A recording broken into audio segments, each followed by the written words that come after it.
Hello, everybody, and welcome to another Top 10 edition of Magic Mics, proudly sponsored by our Patreon supporters and CoolStuffInc.com. You can find cool stuff in stock every day, and check out our co-sponsor CardHoarder.com, offering the best inventory prices and delivery of cards for Magic Online. And finally, check out our new Altar Sleeves. Get your custom sleeve image of the Magic Mics crew at AltarSleeves.com/MagicMics. I am Evan Irwin, and we get started each week by saying hello to my two co-hosts, Aaron Campbell. Hi, everyone. Reuben Bressler. Good afternoon. How's it going? Well, it's a wonderful Monday evening here in sunny Florida. You had a little bit of an upset tummy yesterday. I know, gross. Yeah. You had a little bit of an upset tummy yesterday, so we had to push it. I don't like getting old. I just want you to know things are not working like they're supposed to be. They don't work like they used to. Yeah, but Evan's pushed it enough. He has 5 kids. He I know, right? Not need to push it anymore. Good. We are a family program, all featuring right? salt and pepper. We also begin with our choice of the top comment from last week in a segment we call Honorable Mention, where Reuben will tell us who was the most eloquent in letting us know what card we did not choose as one of our top 10 Pete Venters cards. Reuben? We had a lot of great entries this week. A lot of folks were upset about Flametongue Kavu, including a new type of entry, which came directly into my Twitter DMs. Wow. I want to discourage that. Please don't do that. But it was a new one for me. Yeah, you feel free to hit me up on like Clubhouse or MySpace or Grindr or OnlyFans, wherever your Reuben Bresslers are sold. Goodness. But the DMs maybe no. But this one came from the old YouTube. David Schultz writes, "I am raging." Spoiler alert. That my favorite Pete Venters card didn't make the cut. The original Raging Goblin from Portal. The first one with haste for 1 with beautiful Pete Venters art.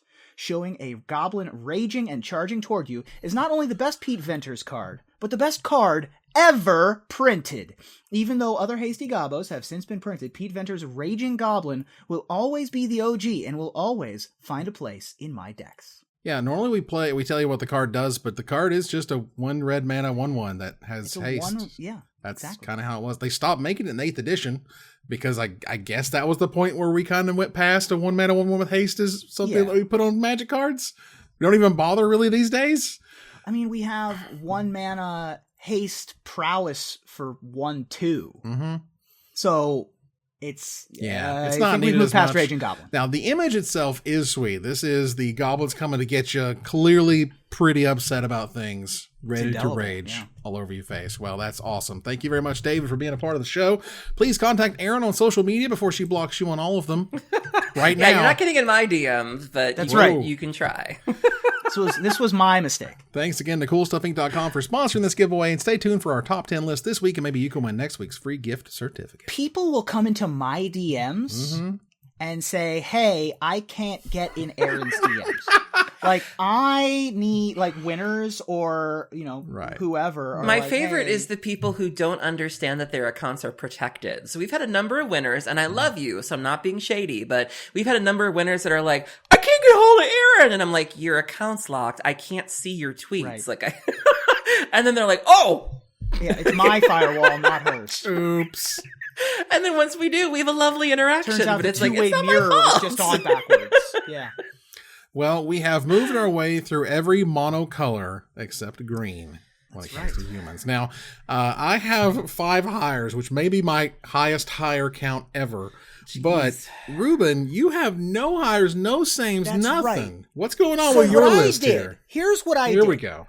I knew that this was going to happen. I knew we were going to be all over each other once I started looking at the creatures. What? Are you psychic now? A little bit. Just a smidge. We know each other, okay? After 422 episodes together, total, I know my co-hosts a little bit. And I knew that we'd be all over each other. And I looked at the list of humans and I was like, I'm going to cut some of these. So what I did was, there are no druids in my top 10. Yeah. No druids. No mana dorks in my top 10. And no cards that were number 1 or number 2 all time of any kind. So I've cut 7 cards that would be in my top 10 from my list. Which are likely, probably 5 of those are on my list. Probably 5 of them are your hires, and the other 2 are Aaron's hires, right? All right. So I've pared down my list because I want to talk about Magic cards. All Magic cards are beautiful. All Magic cards deserve love. Many of them, some of them do. Rest in peace. Some, maybe not rest in peace. We know what's up. Well, let's move here to number 10. Aaron, what's your number 10? So my number 10, I don't play Standard very often, but when I first came back to the game, I came back around Innistrad Dark Ascension, and this was a deck that was popular for a little while, and it was so silly and so goofy, and it just happened to be in like kind of Golgari colors, so of course I had to play it, and I had so much fun with this, and I have a lot of fond memories of it, and I don't see myself playing this anytime soon, but I'll always remember my time playing Ulvenwald Tracker. So Ulvenwald Tracker is 1 green. It was originally printed in Avalon Restored. It is a human shaman, 1 power, 1 toughness. It was rare. 1 colorless and a green, and you tap it. Target creature you control fights another target creature. So you would pair this with Predator Ooze. Yeah. And you'd like slap a Rancor on your Predator Ooze, and you would just go to town. And so, just good, clean living. I love finding ways to like manipulate the fight mechanic. Obviously giving something Death Touch is good, but just having something with Indestructible that keeps getting bigger. And I don't think there was a way to really deal with Predator Ooze, or not very many ways, but, it was janky, and I love it. I mean, this card saw a ton of play in the Nyapod decks. Yeah, this card was dope. I mean, Predator Ooze, for those who don't remember or don't know, it was actually reprinted in Commander 2020. It's a 3 green 1/1 that's indestructible. Whenever it attacks, you put a +1/+1 counter on it. Whenever a creature dealt damage by Predator Ooze this turn dies, put a +1/+1 counter on Predator Ooze. You don't even need to try to make this card good. No. I mean, this was the cheapest they'd ever put fight on a card. It's true. 1 mana creature. It is 2 mana to activate. You would just, you'd go get your acidic slime with your pod. You'd kill something with your acidic slime, and then you'd fight with your acidic slime. Like, that's fine. Yeah. That's good enough. Why not? You would, you'd go get your Phyrexian Metamorph, copy your big creature, and fight with that. Or you go get your Wolf or your Silverheart, right? Like, you didn't even need to try, much less with Predator Ooze, which of course you could do in that mono green aggro deck. But yeah, I mean, this card was it's just good. Yeah, I'm trying to think, in white and red, there were plenty of good 1-drops, Figure of Destiny, around that time or whatever. And of course, Delver's Secret showed up. But for Avalon Restored to have a really fantastic 1-drop in green, I mean, at the time, was pretty awesome. And it is a very versatile card. This was the only 1-drop in that deck, in the pod decks, I think, ever, that didn't tap for mana. Like, most of the 1-drops are your mana dorks. Right. This was just a value card. Yeah, this solves problems, essentially. Reuben, what's number 10? So my number 10 is a card that just makes me happy to look at. Because I have memories of playing this card. And I also recall looking at this card and being like, oh, the Spell Shapers are trying to copy spells. But apparently Giant Growth was too good. So they had to power it down for Deepwood Drummer. Look at this guy. Look how cute this guy is. Colorless and a green for a 1/1. Gets you a human Spell Shaper, common from Mercadian Masks. Pay a green, tap, and discard a card. Wow. Target creature gets +2/+2 until end of turn. Jeez. I'm sure if they made Spell Shapers now, this would actually be a Giant Growth on a stick. This is a discard outlet, Aaron. I'm in.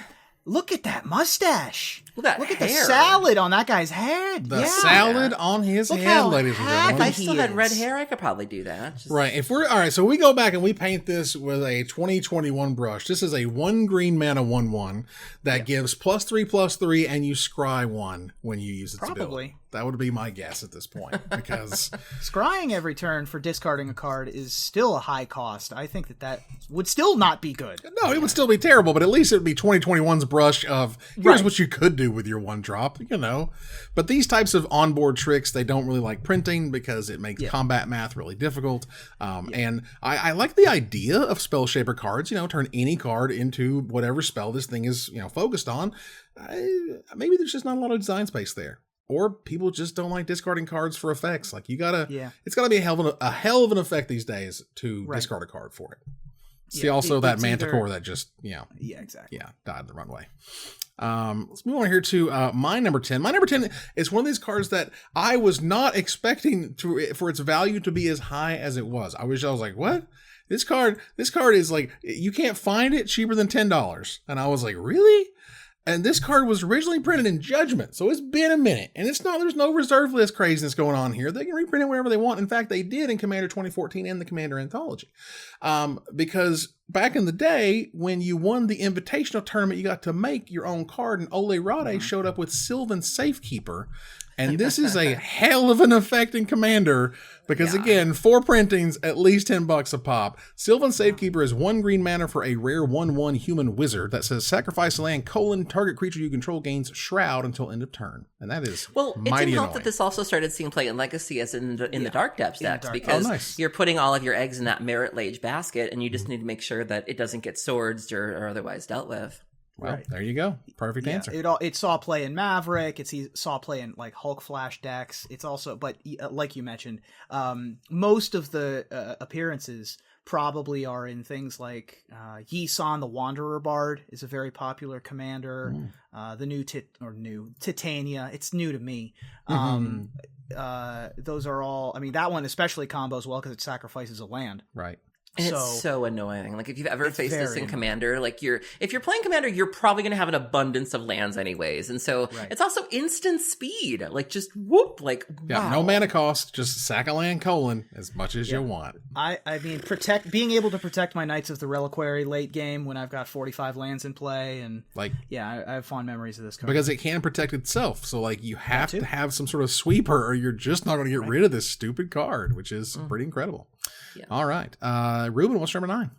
My number 9 is a card that if we did this list in a couple of years would probably stay on this list, even if I was doing only the top of the heap of competitive cards. The fact that this card hasn't won a Pro Tour as of yet is actually a little surprising to me, considering the fact that it's been at the center of so many successful decks.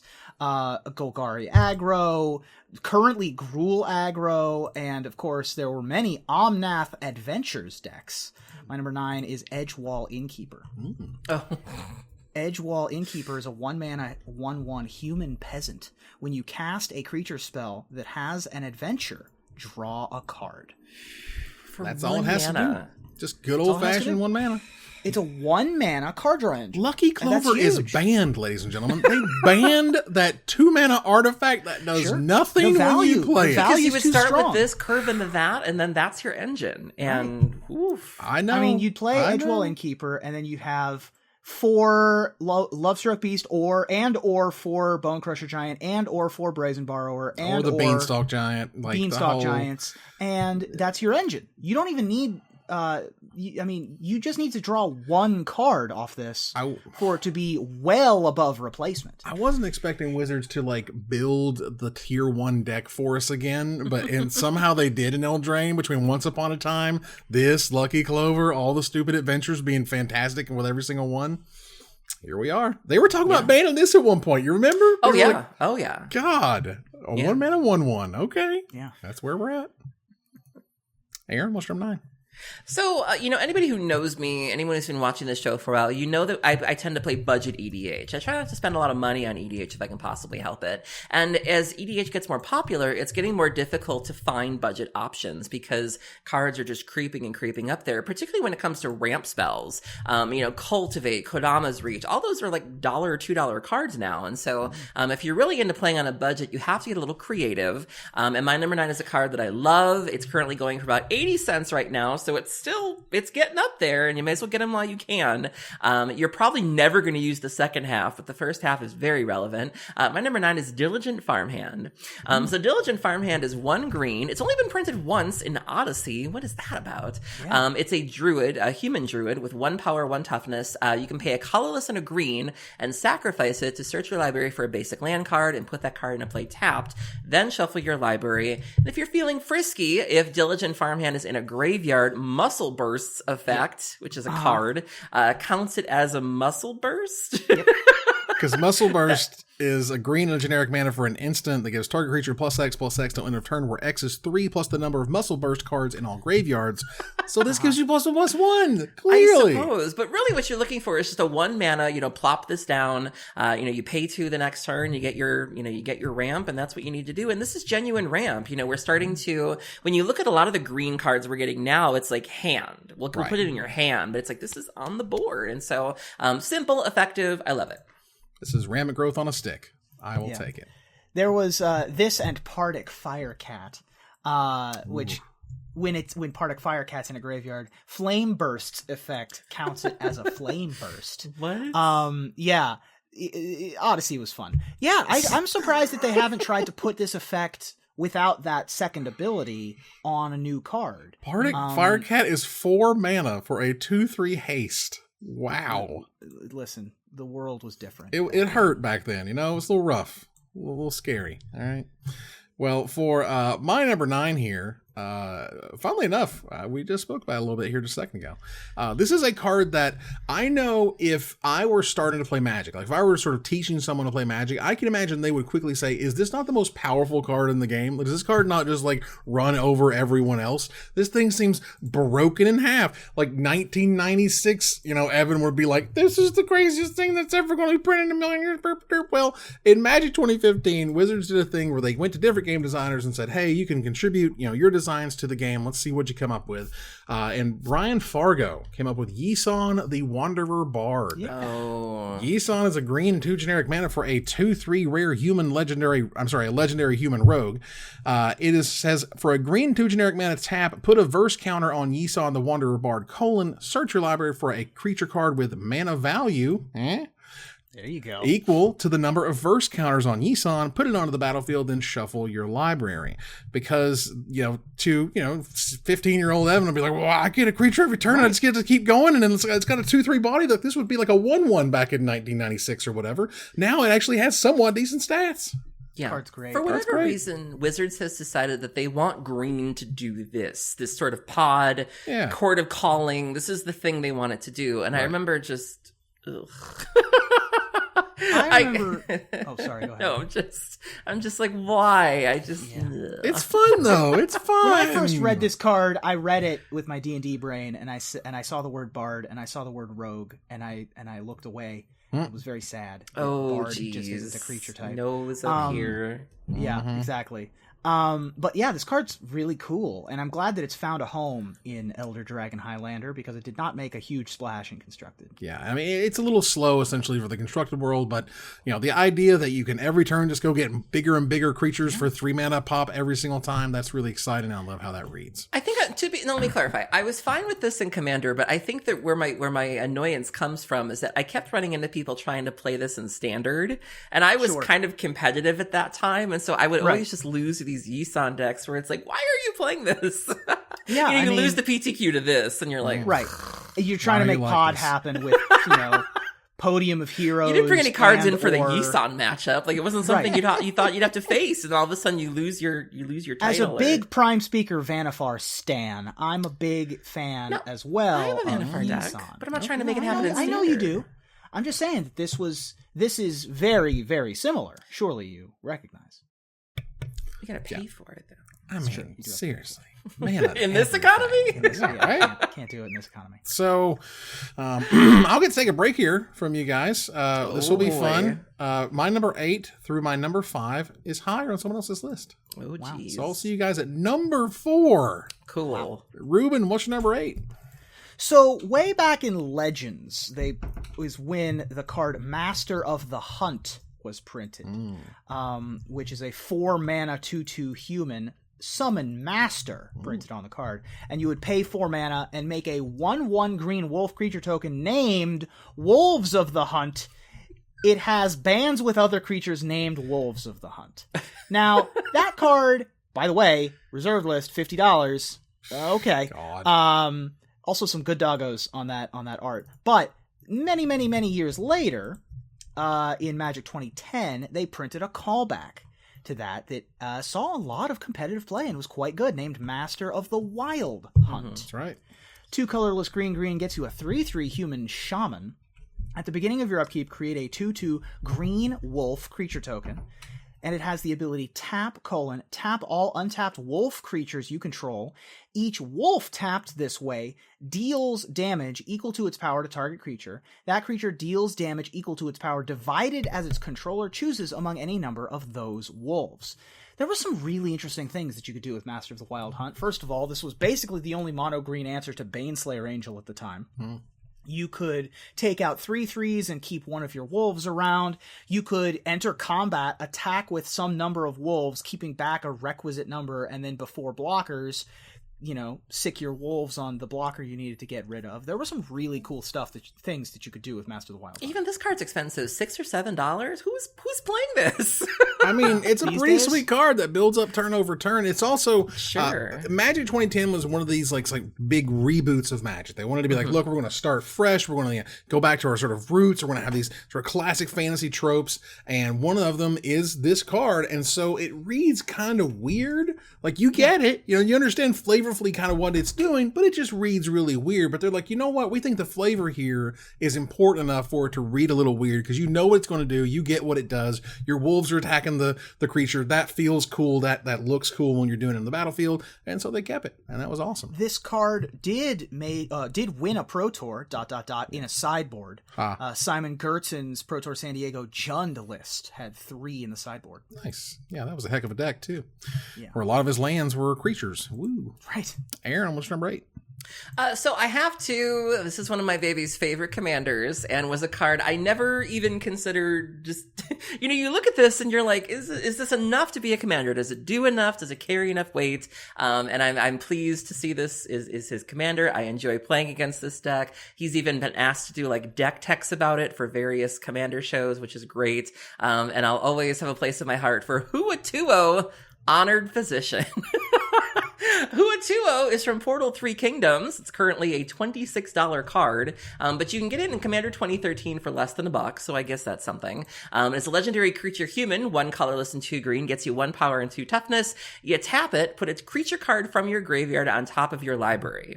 Activate this ability only during your turn before attackers are declared. Yeah. And so this is great. And there's all sorts of ways to like obviously put things in your graveyard, but it's a nice take from, instead of just kind of reanimating them or putting them in your hand, like the typical regrowth of deck, you put it on top of your library. And so you can play all sorts of neat cards to get exactly what you need. You can play this sort of toolbox style deck. You don't care what goes in your graveyard. It's just a really neat spin on mono green, that, my boyfriend has built to great effect. And I love this deck. It's now you're going to help me with the name again. What was it again? Huatuo. Hua. I ain't grokking that. Hua. Hua. Hua. Hua. Tua. It's spelled like it sounds, Evan. Okay. You say that, but he'll come up with like hoity-toity or something. T-U-O. I also love this deck because this was the deck in which my boyfriend first discovered Dredge. He'd never played a Golgari Grave Troll in his life, but he needed it in here because it filled his graveyard up. And I'll never forget, he took a screenshot and he was like, I get it. Yeah. Nice.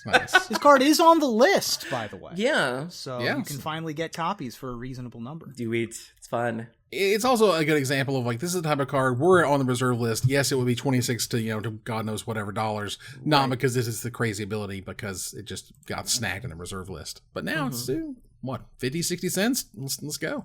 Yeah. All right. So we'll here to number 7. Reuben, what's number 7? My number 7 is just one of my favorite combinations of creature types I've ever seen. Human ooze. It's just a delightful combo.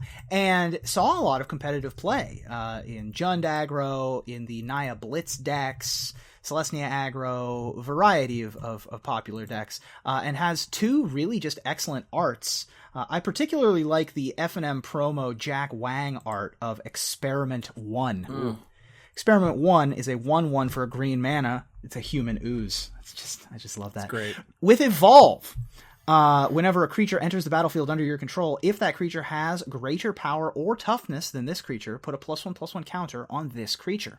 It also has the ability to remove 2 +1/+1 counters from Experiment 1, regenerate Experiment 1. So in those Naya Blitz decks, it was very easy for you to play this on turn 1. And then you'd play a 2/1, like a Dryad Militant or something, and then play a Lone Lion or a Curd Ape, and immediately be attacking for 3. Yeah, famously, Brad Nelson and I misread what Evolve does, and if you watch the Simic review of Gatecrash, it's very uncomfortable, quite frankly, where we're trying to go, why does this card exist? Why does it have Evolve? Because we thought it was just power and not toughness as well, and so that's weird. I like it. It really had some interesting sequencing decisions. It wasn't just as simple as like sneeze out your hand and turn it sideways. You really wanted to make sure you were doing it right. And can I just say, what this card reminds me of, this is a reference like 3 of you will understand, but I'm going to go with it. There's an episode of Batman the Animated Series called House and Garden, in which which Poison Ivy basically grows her own family. And at one point, Batman and Robin discover the family of pods, and they open up, and the baby, and they grow really fast. So, like, there's this image of, like, the pod coming up, and the baby grows into a boy, grows into a man, and that's what this reminds me of, is Poison Ivy's pod children. Just wow. I was not prepared for that to come up today. So you're a big fan of birthing pods, is what you're trying to say. Wow. But I love Batman the Animated Series. Right. You can also see this is one of the last times Wizards used regeneration. They got rid of regeneration. Right. If not this block, shortly thereafter. That was relevant. Right. Yeah. The future versions of Experiment 1, surely called Experiment 2, will remove 2 counters to gain indestructible and become tapped. Yes. Tends to be the way that they word that. Yeah, as is our current day wordings. Aaron, what's number 7? My number 7 is one of 2 hires on my list. Oh, okay. Well, welcome to the Hire Club. It's fun. Been here this. for a minute. It's okay, everybody. You got it. What's your number 6? If you want content, all you have to do is come to me. That's all you need. Well, because my number 6 is maybe, and I put it at number 6 because my top 5, I was like, all right, we got to get to the hits. But my number 6 might be the most beautiful piece of art, like, I've ever seen. Oh, jeez. Like, and it's a reprint. So the original I didn't love as much as the Odyssey version of Cartographer. I love the art for Cartographer. 2 colorless and a green gets you a 2/2 human, common from it's a townsfolk. It's a human now. Oh, yeah, originally was a townsfolk. When Cartographer enters the battlefield, you may return a land card from your graveyard to your hand. Download the art crop, people. Look at the it makes me feel so good. Donato in there. Wow. Crushing it. I mean, when you look at the Exodus version, it's not even honestly close. Top 10 art, like, for me. Yeah, the Exodus version is not great. Right. Not compared. The Odyssey, oh my god, I can't stop looking at this art. Yeah, this is one of those abilities that, honestly, it's kind of narrow. We might see this type of card again in the future. It's a little low on rate. I could see it as a 2-mana or a 3-mana 2/3 these days with those exact same abilities. Sure. But, yeah. I mean, they print 3-mana 2/2s that return something, like Oromancer. Right. Yeah. You know, they do this all the time. Right. It's not unheard of, but, again, we'll see. The fact that we've went through 2 literally land blocks, Zendikar, Battle for Zendikar and Zendikar Rising, and they still haven't brought Cartographer back in either of those sets. It's a good point. It's a little strange in many ways if that's going to be your land set and this is your land card, but whatever. Yeah. Aaron, what's number 6? So my number 6 is a card that was clearly designed for one reason, and then the player base got a hold of it and completely turned it around. And one of the things I've always wondered is, did they know? Like, did they know this was going to happen? Did they ever look back and go, no, that's not what this was for? Because it just kind of went out of control. And ended up being, I think it did contribute to Birthing Pod's banning. My number 6 is Melira, Sylvan Outcast. So Melira is 1 colorless and a green. She's been printed exactly once in New Phyrexia. Legendary creature, human scout with 2 power and 2 toughness. You can't get poison counters. Okay, that's fair. It was an infect set. I get it. Creatures you control can't have -1/-1 counters placed on them, which again, I get it. In fact, like, that's what you want. You want to keep your characters safe, your creatures safe. And then creatures your opponents control lose infect. The problem is when you start playing around in Modern and Persist is a thing, and you have Murderous Redcap, and you have Kitchen Finks, and you have a Viscera Seer, and before you know it, you have this infinite combo of just, you can keep sacrificing, and you can either, kill somebody with a Murderous Redcap, or you can gain 1,000,000 life, and force people to have to deal with that. And so, this was a card that just got corrupted, no pun intended, and turned into its whole other archetype. And people still want to live that dream. Like, people have tried to make this and Anafenza happen and all in Coco. And, there are people who want nothing more than to do this. And, this was the card that got it started. And of course, this also, combos well, in that. And these days, it's the Devoted Druid Vizier of Remedies decks, which are a couple of, one other good human. I think Vizier of Remedies is a human. Certainly, Duskwatch Recruiter to use all that mana is another human. Melira, I would wager, was not intended to do what it did. it was like this to me was the stopgap for the poison decks, right? It's supposed to, shut that crap down. If this is your problem, this is the ultimate hate bear. They're supposed to hate out that type of thing if it gets too much. And I love hate bears. I enjoy hate bears, the fact that you can put very sort of powerful limiting effects on very small creatures that should be easy to deal with. But if you don't have the answer to those creatures, they could blow you out. And this kind of works both ways where, it was that stopgap, but it was kind of a combo enabler at the same time. Right. This is like bringing in the bullfrogs to eat all the cockroaches, and now you have an infestation of bullfrogs. Yeah. Oops. This was a great sable stag response to fairies. This was a problem. It solved a problem, but the problem that it created perhaps was bigger. There you go. Let's move on here to our number 5. Aaron, what's your number 5? My number 5, aside from being a great drag name, is a card that, is very niche, and breathes some new life into a stagnant archetype in Legacy, and even gave people some hope that it might be a thing again in Modern and, Pioneer or Historic or whatever. I love this card. My number 5 is Destiny Spinner. Ladies and gentlemen, coming to the stage, Destiny Spinner. So she's 1 colorless and a green. She was printed in Theros Beyond Death, 2 power, 3 toughness for an enchantment creature human. Creatures and enchantment spells you control can't be countered.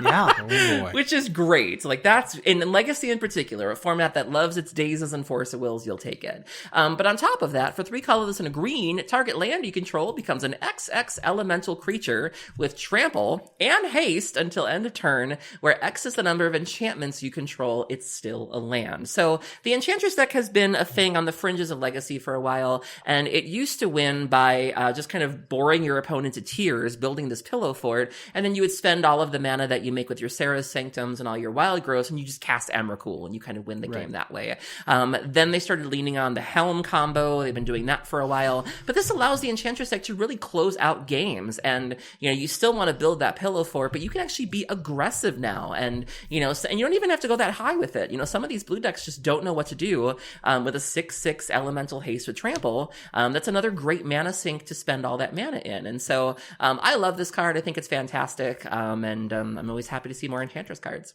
A lot of these blue decks don't know what to do with a 2-mana 2/3, let alone the 6/6 that it they makes. Can't counter your stuff. Yeah, this has to be dealt with. 2-mana 2/3, by the way, very good stats. Yes, this was a pushed on the stats card for sure. Very surprising that this never really did anything in Standard. Yeah. I mean, that the cost and the stats make it good in Standard. That first line of text makes it good in older formats, and then that last line of text, the ability, makes it good in Limited.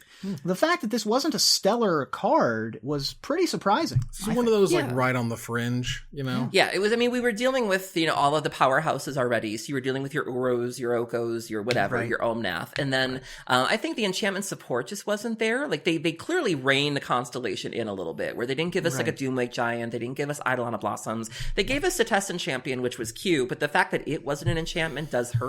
Was part of the problem. Yeah, and so you could tell they just didn't really give it to us. Like X going to give it to us, but you can play it in Legacy. It's delightful. So, all right, okay. We have come up with a brand new way, a easier, smaller, shorter way to say converted mana cost by mana value. All right. Yes. We've been doing this for a long time. Are you seriously telling me we have to put the words "it's still a land" on these cards? Could you not make it an XX elemental land creature, for example? Like, are we really confused? Right? Like that would solve so many problems. And like, it's still a land just feels like such a weird line of text for 2021. Yeah. We should have solved this a long time ago. And also not being reminder text is weird. It feels like reminder text. Yeah, it's still a land. We get it. Thank you. It's still a land, and the land continues to burn. Exactly. I don't know. It just seems silly. So, Reuben, what's your number 5? So we're finally getting to competitive all-stars here. And the first of my really competitive cards is the Warden of the First Tree. Mm-hmm. 1 green mana, 1/1 for a human from Fate Reforged. This was a 1-mana mythic, ladies and gentlemen. Yeah, it was. Colorless and an Abzan mana, so either white or black. Warden of the First Tree becomes a human warrior with base power and toughness 3/3. Pay 2 colorless and 2 Abzan mana. If Warden of the First Tree is a warrior, 2 Orzhov it becomes mana, a technically. Human spirit. Wait, what did I say? You said Abzan mana. Oh, well, whatever. It's okay. It is an Abzan creature, so Orzhov mana. Orzhov mana. If it's a warrior, it becomes a human spirit warrior with trample and lifelink. and then 3 and 3 of whatever color it actually is.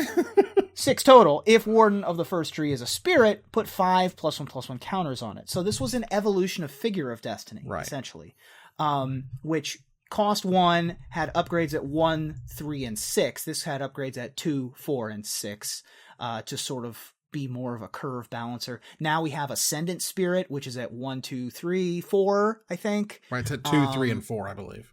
Yeah, it's at 2, 3, and 4 from a 1/1. We've seen these sort of level up but not level up creatures in the past, and this one had a lot of competitive pedigree, saw a lot of competitive play. I want to say this was the first Mythic 1-drop. I could be wrong on that. Maybe Dragoncaster Outcast or Dragon Master Outcast maybe would have been the first one. But Figure of Destiny was just a rare. There were no Mythics back then. But Warden kind of made up for that and was a tournament all-star. This was my number 7. As this card is absolutely fantastic and was just, I mean, you look at the stats and you're like, they made a Mythic 1-drop. If this thing's not playable, R&D's got some serious problems. Like, what is going on? Like, if it's not playable, like in a standard deck, it better be an all-star in Commander. Like, come on, y'all. It's a Mythic 1-drop. So luckily it was good. They did it. They got there. Yeah. All right. Let's move on here to number 4. Oh my God, I have one? Well, it's my last hire, so you do the thing. Oh, well, okay then. Well, I know Reuben has one because he's got one at every single slot, so that's true. Good for him. Well, luckily, I do have a number 4, which is fun.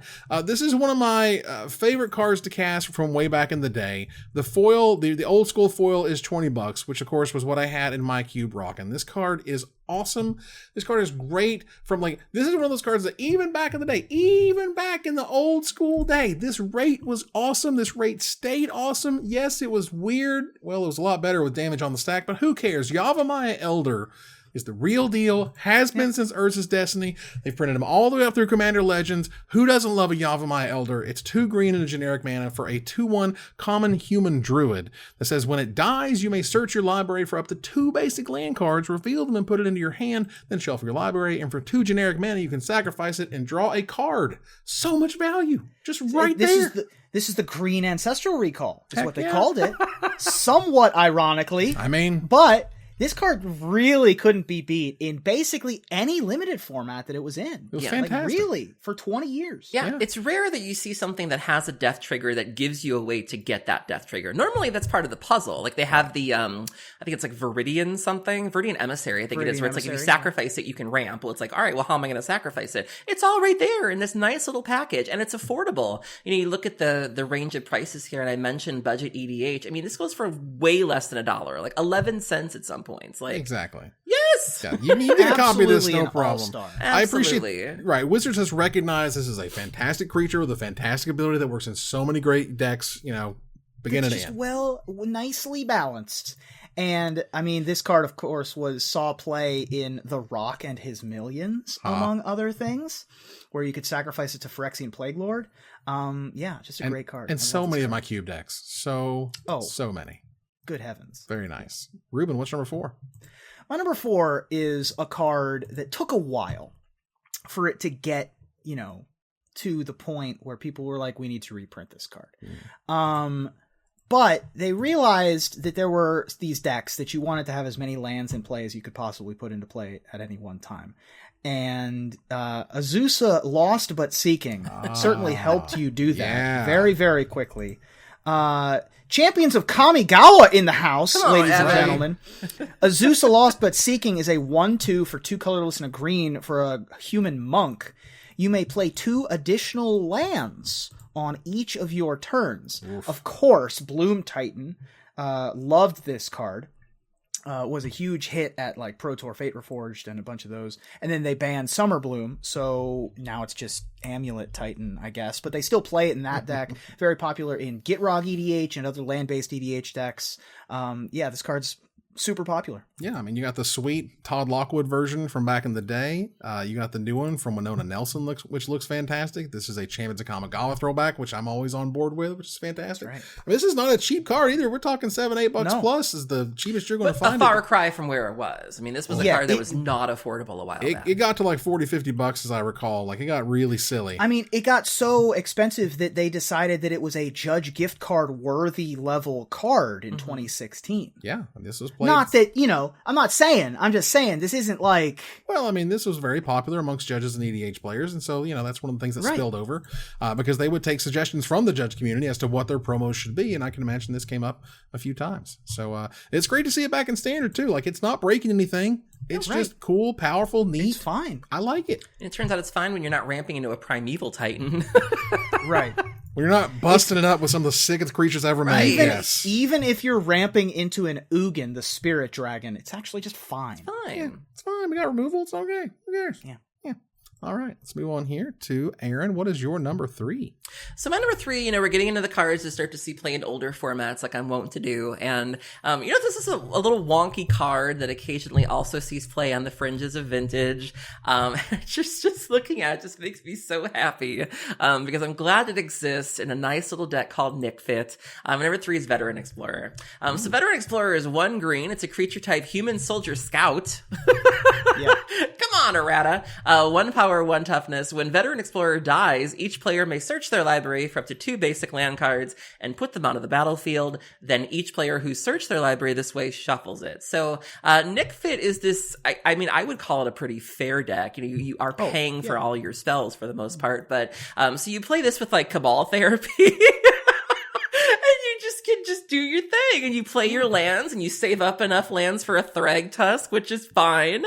You can also play this with Phyrexian Tower, and then whoop! Exactly. And it's just good, clean living, and I just love it so much. And you know when there are some cards that like the minute they hit the board, you know exactly what you're in for, and so when you see a Veteran Explorer, you're like, I'm playing Nick Fit. Like you go turn 1 Veteran Explorer, you go turn 2, untap your basic forest, play a Phyrexian Tower to sacrifice your Veteran Explorer, and play a Thrag Tusk. And a turn 2 Thrag Tusk in Legacy is fine. Yeah, it's hilarious. You have to understand that we're not running a lot of basics in these older formats, so you're oftentimes going to come up ahead in that exchange.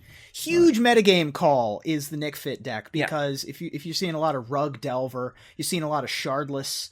They're not running any basics, y'all. And so this is a one-sided effect. And also lends itself to a lot of personalization. There have been so many times where I thought I knew the mix of a Nick Fit deck, and then you get that one pilot that's like, I just really love this card. And it's like, oh, okay. Right. That's the kind of thing you can do with Nick Fit, though. It's like, this is my Oath of Nissa play all the Planeswalkers deck. Right? Here's my Carnage Tyrants. Carnage Tyrant's a great one. Let's do it. Here's a Sundering Titan, because why not? There's just no better feeling than when you're like, I'm gonna go get some basic lands. You gonna get some basic? You gonna get some basic lands? Like, I'm sorry. You gonna fail to find? Is that a fail to find there? Okay, cool. Although when I'm playing like Affinity and I go get a basic planes or something, it makes me feel very good when they're like, oh dear, this wasn't as you're a real one. Miscalculated slightly. But yeah, like the it's like Oath targets. Like you can just put anything in your deck. Yeah. And with Nick Fit, it's great. It's still good. All right. My number 3 is my last hire. My God, I had 5 of them. Reuben, what is your number 3? My number 3 is a classic card. It has, in fact, had a lot of Pro Tour success. It, in fact, won a Players Tour event in 2020 in the hands of Yoel Larson with Sultai Delirium. One of the main card draw engines of said deck was Tireless Tracker. My number 6. This was my number 4. Nice. Wow. Tireless Tracker, 2 colorless and a green for a 3/2 human scout. Whenever a land enters the battlefield under your control, investigate. Create a colorless clue artifact token with 2 colorless and sacrifice this artifact. Draw a card. A $5 card. What? Whenever you sacrifice a clue, put a +1/+1 counter on Tireless Tracker. Yeah, I mean, it's a great only card. printed in Shadows over Innistrad and the Mystery Booster. So, Mystery Booster being what it is. But yeah, spectacular value. Just like everything you want Jund or Sultai mid-range stuff to be doing. Also saw play in like Bant Company decks. Sometimes we'll sneak into Legacy in like lands sideboards. Just a very cool card. Because you figure, the people who are getting ready to deal with lands are probably going to hit you with like either some graveyard hate or they're going to hit you with land destruction. And then you just play a fair green creature and just beat them to death. Same thing with the amulet decks. They're going to find ways to like, maybe damping sphere you or like, do something to prevent the mana that you're going for. And then you just play a fair game. And this plays a very, very fair game. And I enjoyed this card. I played Black-Green Delirium in Standard when it was legal. And this was a card that we loved. And just this is an engine in of itself. And it's just a great card. I really appreciate the investigate mechanic. I think it was a really cool way, particularly for white. Now they put it in blue and green and white, and that's cool and all. But like in white in particular, it was a great way to have white draw cards and not feel weird, not feel color pie breaking or whatever. And this was one of the standout cards of like, this is how awesome clues can be. Over turn, it gives you value. You're drawing cards, you're playing lands, you keep getting clues, and it kind of builds on top of itself. And this card can just run away with the game before you know it. Kind of by itself, yeah. Yeah, fantastic card. All right, let's move on here to number 2. Aaron, what's number 2? So I mentioned earlier the Enchantress deck, which is a closet favorite of mine. People know me for playing Dredge, but I do have other interests. I love Enchantress decks. I love Storm decks. I love Ad Nauseam, but this is the card that really makes the Enchantress deck work. We've seen other takes on this, but none have really been as good as the OG. My number 2 is Argothian Enchantress. Yeah. So Argothian Enchantress is 1 in a green. She was originally printed in Urza Saga and still goes for like $20. Even the Eternal Masters version can fetch a pretty penny. Creature type human druid, 0 power, 1 toughness, with Shroud. And whenever you cast an enchantment spell, you draw a card. And so this is really what you want to be doing. The Enchantress decks live and die by its Enchantress, the power of its Enchantress. And, we mentioned one of the reasons why Destiny Spinner maybe didn't do well in Standard is because all you had was the Tessin Champion. And so if you don't have something like this, or at the power level of even Eidolon of Blossoms, your deck's just not going to work. And so, and it's also the reason why I think we really haven't seen it take off in Modern is that, you have Eidolon of Blossoms, but like you'd really rather have this. And, this is really what makes the deck work. And I'm always happy to cast it. We better thank our lucky star. We better thank your lucky stars. This isn't on a reserve list, okay? Friggin' Gaia's Cradle is $765 right now, and that hurts my soul. Oh my god, the Judge card, which I had, is now $1,800, which is blowing my mind. This is a $20 Mythic Rare. It will stay a $20 Mythic Rare. Again, I am just so thankful. This was my number 5. This card is absolutely fantastic, and I just cannot believe it's not on the reserve list. It's amazing. Every individual mana matters so much, especially in the older formats. Yeah. So, Enchantress's presence, great. Verduran and Mesa Enchantress, fine. But Argothian Enchantress costs 2 mana. Yeah. And that is a whole lot less than 3. It's significant. The gap between 2 and 3, especially in Legacy, is massive. And so having this, not to mention having Shroud, which of course is the big payoff, is absolutely huge. Yeah. Absolutely. All right, I'll move here to number 2 for Reuben. What you got? We always talk about the 3-player archetypes that exist in Magic. And I believe in the other top monocolor humans list, we talked about Johnny Combo Player, and we talked about Spike Tournament Grinder. Oh, yes! My number 2 is Timmy Power Gamer. It's my number 8. My short list. Yes! Timmy Power Gamer, originally from Unglued, 2 colorless green for a legendary creature human gamer. It's a 1/1. Pay 4 mana, you may put a creature card from your hand onto the battlefield. It's my number 2 because its original flavor text was, just wait till I get my Leviathan. Oh my god. Yes. This was my number 8. This is one of those cards that, this is one of those that reads when you show a new player this card, they're like, oh my god, this must break everything in half. And you're like, it's from a joke set. It's so bad. Right. So, it's silly, but it's over the top. I love the new artwork. I love the new flavor text, which is cool. You can move it from Leviathan to Gigantosaurus, which is cool. This card is just a flavor home run for me. I think it's great. Yeah. Love it. Let's move on here to my number 2. Goodness gracious, we've talked about this one a lot. I know I could set up rules like Reuben, and this will be far away from our list. We've brought it up many times. I've told you the story of it. I've talked to Mike Turner about what happened to this card. I can tell you how this thing has won events over and over, has been in so many decks over the years, has been a fantastic card from wherever it showed up. This card is I cannot believe we had Birds of Paradise, and they just made freaking Noble Hierarch. Noble Hierarch is my number 2. It's 1 green mana for a 0/1 rare human druid with Exalted. Whenever a creature you control attacks alone, that creature gets +1/+1 until end of turn, and you may tap it for green, white, or blue mana. That's just a fan-freaking-tastic Magic card. From the moment it's seen print, it's been fantastic.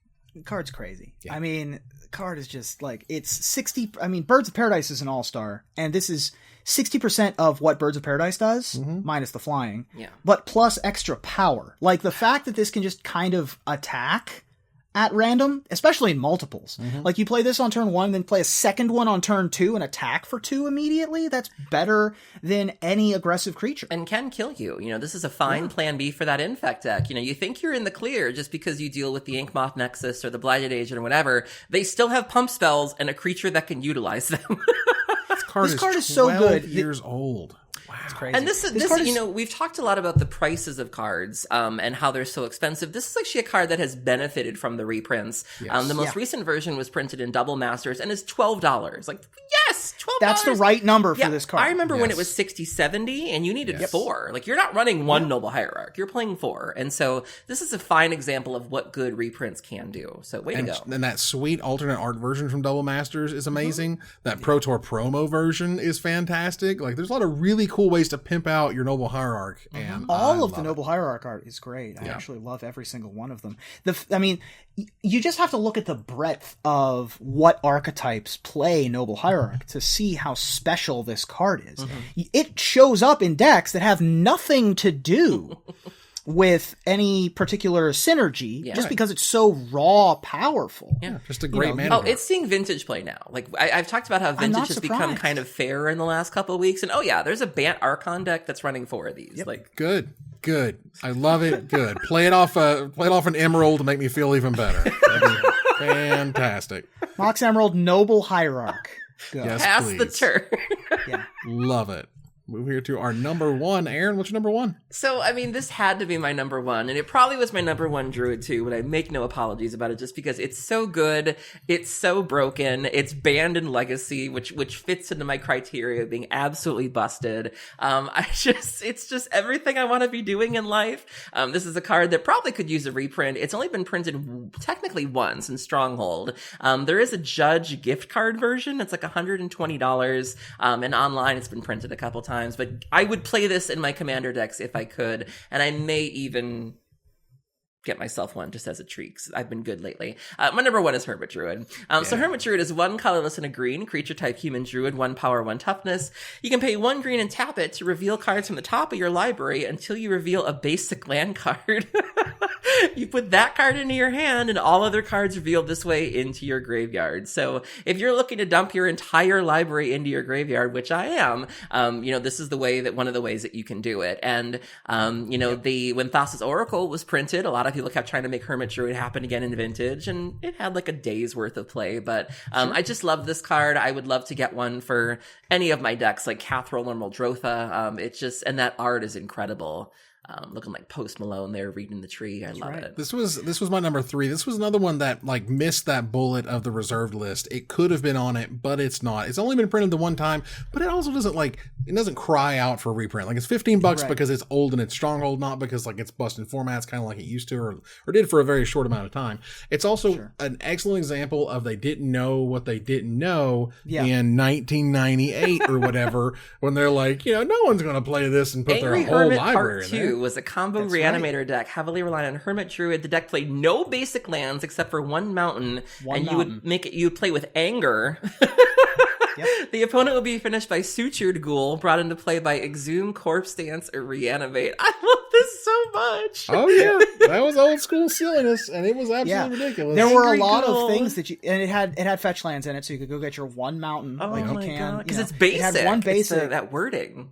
Yeah, it's amazing, and the Angers, of course, were huge. Oh my god! And then the Sutured Ghouls would remove Verdant Force and like Crozen Cloud Scrapers and just did you whatever have land big grant by thing then? You had land grant by existed. then, didn't you? Mercadian Masks? No, not yet. Maybe You weren't not in yet. this, at least in this particular list I'm looking at. No, now. you weren't in. Oh no, you had Judgment, so you did have land grant. Okay. Well, you had but they weren't playing. Yeah. Yeah. They were just playing Croson Cloud Scraper. Oh my god. Yeah, they were just playing, the one search. That was the sick old school stuff. I love just sort of going back and just, they say you can't know where you're going until you know where you've been. I'd love to go back and just see what people were doing back then, and just I really appreciate that. Sometimes on Magic Online they'll have these old Phantom events where you can get you can try the Gauntlet, if you can try the old decks. Like they'll have the Memory Jar deck and things like that, and those are fantastic. I love that. The best thing that you could be doing when you return, this is one of the first in a long line of put your entire library into your graveyard. Yeah. The best thing that you could do at the time when you put your entire library into your graveyard was reanimate a sutured ghoul. That was the best you could do. I love it. It's amazing. It was a world that we got to live in for a very short amount of time, and it was super cool for what it was. Reuben, what's number one? My number one, I kind of felt like I kind of knew that this was going to be my number one, weirdly. And the reason why I knew it is because this is our top 10 humans list. And Wizards of the Coast spent a long time trying their best to not give humans a lord. They've spent 20 years saying, nope, humans isn't a creature type that we're going to support, right? And then they finally did with Innistrad, and they gave us our first human lord with Mayor of Avabrook. Number one. Wow. Number one. First human lord, Mayor of Avabrook. Wow. Colorless and a green, gets you a 1/1 human advisor werewolf. Other human creatures you control get +1/+1. And at the beginning of your upkeep, if no spells were cast last turn, aka nighttime, transform Mayor of Avabrook into Howl Pack Alpha, which is a 3/3 werewolf. Each other creature you control that's a werewolf or a wolf gets +1/+1. At the beginning of your end step, create a 2/2 green wolf creature token. And at the beginning of each upkeep, if a player cast 2 or more spells last turn, aka daytime, transform Howl Pack Alpha back into the Mayor of Avabrook. Goodness, this card was really sweet. I don't know about number one on my list per se, but this card was definitely awesome when it showed up in Innistrad. It's like, wow, humans are kind of a tribe, but it's also the werewolf lord, right? So it kind of filled both of those roles, and that was very exciting. And has seen vintage play. Like, there are people that love just vintage humans, and this is what they want to be doing, and God bless them. Because if your opponent's just sitting on a bunch of Flusterstorms and Force of Wills, and you just go Mayor of Avabrook, go! And you get this army in a can. Well, crap! Yeah. Guess I'm facing down a 3/3 that makes a 2/2 every turn. I mean, that's pretty freaking sweet. That's enough. I mean, that did enough to do well in tournaments, as I recall. And definitely a fantastic 2-drop. For the time, again, this was one of those like, wow, it does what for what? And then it flips over and gives you more value. Like, we hadn't seen anything like it back in the day. It saw a ton of play in green-white humans back in the day, and the Naya Blitz deck, of course. This card was great. Awesome. And so as a process of elimination, Aaron, I believe this is your number 7, is my number 1. The only one left, unless it was Mayor and you didn't tell me. But, no, mine were already accounted for. Ooh, what was your number 7? Hold on, I accidentally deleted it. Oh, no. Come back. No, Rich. You could just say that his number 1 is your number 7. Oh no, you're right. It's my number 7. There you go. There you go. She's lying to us. It's fine. This was clearly right. This is one of those cards that, while Mayor of Avabrook is amazing and obviously was at the time a tournament staple, hey, looks to be a tournament staple coming back, which is great. Sure. This is the card that I can more or less guarantee that you're not going to get too far down building a deck with forests in it or playing against a deck with forests in it before you see my number 1. This was the number 1 with a bullet. This card was fan-freaking-tastic from the moment that I saw it back in the day. This was one of those where you couldn't believe that X was on a stick, and you're like, did they just put the regrowth on a stick? Did they just give us Eternal Witness in freaking 5th Dawn? That was incredible. Eternal Witness is 2 green and a generic mana for a 2/1 uncommon human shaman. When it enters the battlefield, you may return target card from your graveyard to your hand. That is incredible. This is the type of stuff that they've reprinted it a ton of times. It's still $3 to $4 no matter what's going to happen. That ultimate box topper is $60 because everyone loves this card. It's just a staple. It's a staple at this point. Like, I don't want to see a 2-mana 2/1 that does this. I want this to be the regrowth on a stick. This is the creature that does it forever. Yeah. I love it. And, the fact this was my number 7 and the fact that you can search for it, ETB triggers, you can also blink it. You can do all sorts of ridiculous things with that. And still goes for, $2, $3. Like, this is a card that's been reprinted into the ground and still can get, a decent amount of money for it, different kinds of art depending on what you're into. And, they just won't really give it to us again. They'll give you Maternal Witness, which is Den Protector, but you have to jump through some hoops for that. And so, but just getting it at this rate and for what it does, probably never again. I mean, the secret lair drop with the tattoo, lady or whatever is just absolutely incredible. Or there's a catch. Like, even the Golgari Fine Brokers, like, you can have a non-land permanent, or you can have but just, this is anything. It's so surprising that they gave us a 2/1. Yeah. Based on when this came out, how is this not an 0/1 or a 1/1? This is a 2/1. Yeah. This is really good value. This would have been my number 1 had I been including cards that have already been number 1 on other lists of mine. Which this has been.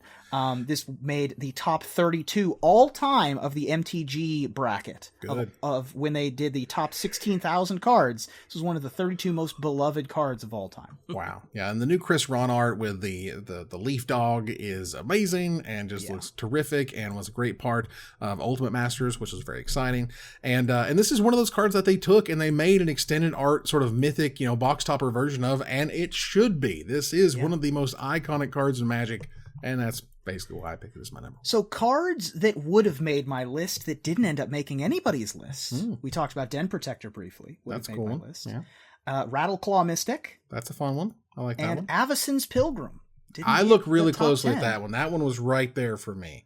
The ability for a 1-drop elf to make white, big deal. But it's a human. Right? It's huge. Right. It's a huge deal that it was It's an elf. It's not an elf. Right. But it kind of was an elf. It's a mana elf, but it's not. That's what was so cool about it. Right. That said, that was our top 10 mono green humans. You'll see them on screen right now. For your review, take a look at my list, Aaron's list, Reuben's top 10. And we want to hear from you about what card we did not talk about. And we'll select our favorite to win a $50 gift certificate to CoolStuffInc.com. But before we go, I want to thank my co-host. Thank you, Aaron. Thank you for having me. Thank you, Reuben. Thank you. I'm excited to get to the multicolor humans soon. I wonder how we're going to do those, but the monocolor humans have been fun. Yeah, absolutely. Super sweet. Move here to our final slide. I want to thank our sponsor, CoolStuffInc.com, our co-sponsors, CardHoarder.com and AlterSleeves.com, my co-hosts, Aaron Campbell and Reuben Bressler. You guys for watching and listening. I hope you support us at Patreon.com/MagicMikes. Follow, like, tweet, favorite, share, subscribe to everything social that tells people we exist. Catch us online at Twitch.tv at Magic Mikes, on Twitter at Magic Mikes Cast, our Magic Mikes subreddit, and like the Magic Mikes page on Facebook. Or join us here next week, same time, same place, for another episode of Magic Mikes. Good night, everybody.